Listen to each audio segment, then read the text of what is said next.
Assalamualaikum warahmatullahi wabarakatuh. Waalaikumsalam.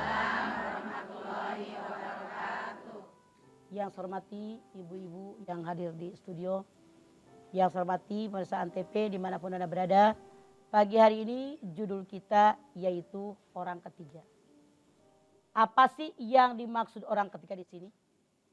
Orang ketiga yaitu orang ketiga yang akan menghancurkan rumah tangga kita. Beda seperti yang Abel tadi bilang. Ada orang ketiga yang menyelesaikan permasalahan itu bedanya. Ya. Jadi Allah berfirman dalam Al-Quran. Yang namanya manusia oleh Allah diberikan jodohnya masing-masing.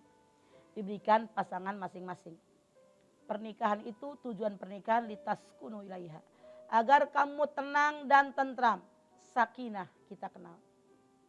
Pemirsa, yang dimaksud tenang dan tentram di sini artinya suami istri sebelum menikah resah gelisah.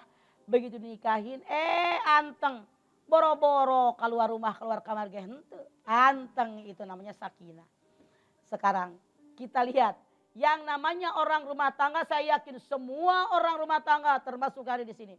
Ibu-ibu, maukah rumah tangga Anda sakinah mawaddah warahmah? Mau. Maukah Anda punya rumah tangga yang berantakan? Enggak. Namun, tahu ibu namun? Tahu, tapi. Nah, yang namanya namun itu tapi. Ya. Jadi tidak semua orang yang punya rumah tangga itu sesuai dengan apa yang diinginkan. Ya.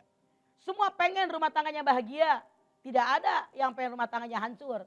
Tapi dalam perjalanan waktu setan mah selalu ada. Boleh jadi ada orang ketiga datang. Yang paling sering terjadi dalam tanda kutip. Yaitu pembantu dan ipar. Nabi bersabda, wahai para sahabat, jangan sekali-kali kalian masuk ke dalam kamar perempuan yang bukan muhrimu. Sahabat bertanya, ya Rasulullah, kalau masuk ke kamar ipar boleh enggak? Masuk ke kamar ipar berarti maut, sangat berbahaya. Tidak sedikit di lingkungan masyarakat kita, orang yang berpacaran dengan iparnya, orang yang menghamili iparnya, maka kata Nabi bahaya. Jadi kalau bisa ipar jangan tinggal serumah dengan kita. Karena itu membuat kita bahaya. Ipar laki-laki dengan istrinya. Ipar perempuan ya dengan suaminya. Itu gak sedikit. Dari zaman dulu 15 abad yang lampau Rasul sudah mengantisipasi. Hindari yang namanya masuk dalam kamar ipar. Karena ini sangat membahayakan. Dan ini kata Nabi berarti maut. Memang dimaksud oleh Nabi di sini akan menghancurkan rumah tangga Anda. Tadi Abdel bilang sekarang misalnya ketemu mantan doi. Pemirsa, saat ini dalam tanda kutip. Kita sering mendengar, reunian yuk, ya. Reunian. Bagus itu. Tapi kalau diambil hikmahnya. Silaturahmi yang lama gak ketemu, jadi ketemu. Yang jelek mana? Rumah tangga lagi enak-enak, reunian, ketemu mantan doi. Celebok di situ. CLBK. CLBK, cinta ya. Lama belum kelar. Nyambung lagi. Kan gak sedikit. Jadi SMS-an, chatting-chattingan, rame sama suaminya, rame sama istrinya. Ini orang-orang ketiga seperti ini menghancurkan rumah tangga kita. Yuk, bagaimana kita mengantisipasinya? Syukuri apa yang ada. Ini suami saya, dia yang pilihan saya.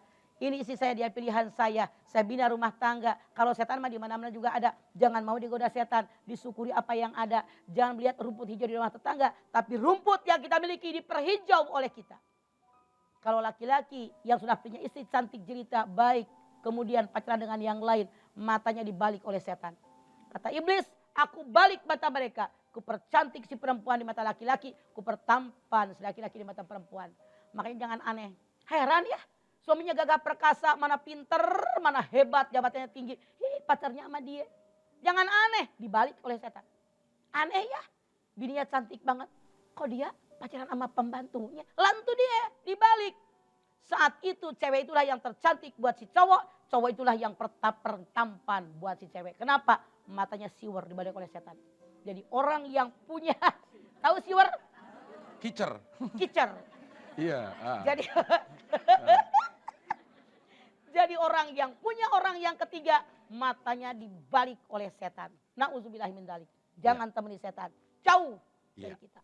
Saya lihat ibu-ibu di sini semua cantik-cantik, apa saya dibalik ini? Enggak lah ya kalau ngeliat ibu-ibu di sini memang hatinya cantik sehingga auranya keluar gitu Maya. Teduh aja kalau di bawah payung. Auranya keluar, auratnya ditutup. Iya, jangan aurat dibuka. Iya gitu. Teduh-teduh mah kalau di bawah payung mah ngeliat ini mah ya. Emang kagak kena jemuran. Mah, orang ketiga kadang-kadang hadir bukan karena kita cari mah. Kalau ke reunian kadang-kadang itu sama juga kita suka nyari gitu ya. Ini kadang-kadang kita udah tenang rumah tangga, terus ada aja. Del, setan mah di mana-mana we ge aya. Hmm, Contoh, sakit, berobat ke dokter, hmm, nasehatin sama dokter. Seminggu lagi sakitnya kambuh, hmm. ke dokter lagi, nasehatin sama dokter. Ternyata dokternya pintar berbicara, hatinya dak, dak. Jadi dia tiap minggu pengen sakit, jatuh cinta sama dokternya. Jadi itu boleh jadi setan. Iya. Makanya kalau ada pasien sama dokter, yang ketiga perawatnya. Kalau pasien doang sama dokter, tidak mustahil tuh dikobok-kobok sama dokter. Saya jadi ingat-ingat istri saya ke dokter berapa lama ya? Udah lama enggak iya.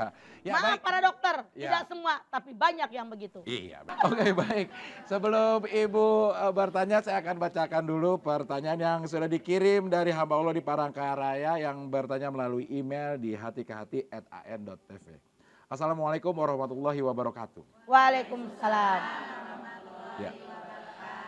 Mah, bolehkah menikah karena kasihan? Ada teman yang mau nikah karena perempuan itu mengancam bunuh diri kalau tidak diterima cintanya. Nah, karena alasan itulah akhirnya dia mau menikahi perempuan itu. Boleh, tapi siap mentalkah Anda menerima batin seumur-umur? Iya. Boleh nggak dilarang, karena tidak ada rukun nikah dengan cinta, tidak ada. Ya. Yang penting rukun nikah yang 5 ada. Cuman masalahnya, apakah Anda rela seumur-umur mengasihani orang lain? Iya. Sementara dia tidak sayang sama kita, capek makan hati. Ya takut dia bunuh diri mah. Ya biarin aja. Dia kan capek bunuh diri, bunuh duduk sambil ngaso ya. Iya. Jadi itu urusan dia. Jangan putus asa. Ya. Walatai asumir rauhillah innahu la yasumir rauhillah ilal qaumul kafirun. Surat Yusuf 87. Jangan putus asa dengan rahmat Allah. Tidak putus asa dengan rahmat Allah kecuali orang kafir. Dia bilang, kalau kamu nggak menikah dengan saya bunuh diri. Silahkan. Kalau terjadi juga benar dia bunuh diri. Yang dosa dia, kita mah kagak dosa. Nggak ada urusan lagi daripada kawin sama yang pengen bunuh diri, capek tiap hari, ngancem mulu. Ngancem mulu benar ya. Gitu. Pegel deh. Mending nggak Ya. usah. Gitu ya. Oke. Hamba Allah di Palangkaraya terjawab pertanyaannya. Sekarang ibu-ibu yang cantik-cantik yang hadir di sini siapa yang ingin bertanya? Boleh ya, silakan. Mic-nya tolong diberikan ya. Ya. Assalamualaikum warahmatullahi wabarakatuh. Waalaikumsalam warahmatullahi wabarakatuh. Nama saya Haja Nurmilah Ya, dari Bu Nur. Muslimat Nahdlatul Ulama Kabupaten Bogor. Iya Bu Nur. Ini mohon penjelasan aja dari Mama Ya. dengan sejelas-jelasnya dan penegasan gitu ya. Setegas. Tapi saya mohon ini dari luar tema ya. Iya nggak apa-apa dari luar tembok ya. Silakan Bu. Ini apa masalah Maulid Nabi kita. Karena Nabi kita ini adalah Nabi yang paling hebat perjuangannya. Jadi wajar kalau kita memperingati, mengagungkan dengan sebesar-besarnya, dengan sehebat-hebatnya. Ya. Seperti di sana alhamdulillah Bapak Bupati Kabupaten Bogor mengadakan waktu tahun yang kemarinnya tuh dengan Festival 1000 Dongdang tahun Ya, kemarin dongdang. 2000 dongdang Dangdong. dan dan santunan 1000 yatim gitu. Ya. Jadi mohon spirit sama Ibu juga itu apa mungkin harus lebih besarkan lagi atau Ya. jangan sampai Maulid itu asal-asalan gitu. Ya, Jadi sampai baik. sekarang kan banyak yang ini asal-asalan aja Pertanyaan gitu. Anda apa? Jadi Maksudnya ini begini, mohon Mak, kan penegasan aja jadi supaya orang-orang juga Semuanya tetap jadi semangat. jangan asal-asalan ya, gitu. baik, Jadi menurut baik pertanyaannya tercatat Bu ya, Ya. silakan ya. Jadi begini mah, memperingati Maulid karena perjuangan Nabi itu sudah sangat luar biasa, jangan dong asal-asalan aja memperingatinya. Bahkan Tidak ada yang bilang ada bid'ah gitu. satupun ayat, satupun hadis yang menyuruh kita untuk peringatan Maulid. Walaupun tidak Maulid nggak masalah. kalau hadis yang man azama maulidikun tusafian lahu yaumil qiyamah itu gimana? Bu, Ya. peringatan Maulid itu ada pada tahun abad ke-7 ke-8 Hijrah. Masehi itu yang ada. Salahuddin Al-Ayyubi yang pertama membuat peringatan Maulid. Kita mengadakan peringatan Maulid, maaf. Kalau apa yang Anda katakan maaf, saya bilang itu dia sombong. Segede-gede enggak ada kok. Nggak bikin juga nggak masalah. Kalau mau bikin silakan, tapi jangan nyusahin orang. Kalau itu mah pamer, ria, salah kata saya mah. Mendingan kita bikin sesuai kemampuan yang ada. Yang penting hikmahnya yang kita ambil. Misalnya ada pengajian, baca Quran, salawatan, ada yang ceramah, dengerin, doa selesai.